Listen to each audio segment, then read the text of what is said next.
It's 6:30 p.m. and you're watching KCRA Channel 3, where the news comes first. Nearly a year after last October's Loma Prieta earthquake, emergency response planners and scientists are about to distribute millions of earthquake safety guides. They hope it will help avert an even bigger disaster that they predict may be just a few years away.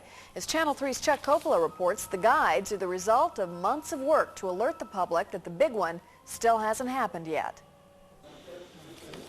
The guides are in English, Chinese, Spanish, and Braille. Each of them ask millions of Bay Area residents, are you prepared? It took Peter Ward, a seismologist with the U.S. Geological Survey in Menlo Park, months to produce.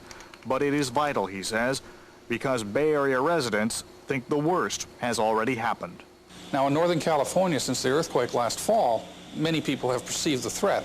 Although many would like to think that we've had it now, we're not going to have it for many more decades. And unfortunately, the scientists know that's not the case. The guides show what to do to prepare, how to reduce the potential for damage, and why San Francisco's Marina District, built on fill land, shown here in green, suffered so much damage. Government seismographs record tremblers daily, this one Thursday afternoon near Coalinga, midway between Los Angeles and San Francisco.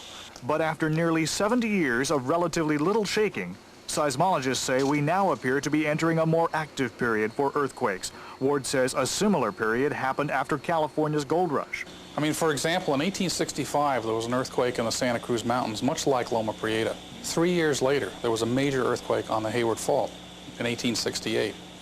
Prior to the 1868 earthquake, there was an increase in seismic activity east of San Jose. We're seeing the same kind of increase of activity now. With funding from the Red Cross and the United Way, the U.S. Geological Survey has printed nearly 3 million of these magazines, and many of them will be distributed this Sunday in more than 40 newspapers throughout Northern California. If you want more copies, you may contact the U.S. Geological Survey in Menlo Park directly. In Menlo Park, Chuck Coppola, Channel 3 reports. The Earthquake Guide is free. For additional copies, you can write to Earthquakes, care of the U.S. Geological Survey, 345 Middlefield Road, Menlo Park, California. The zip code is 94025.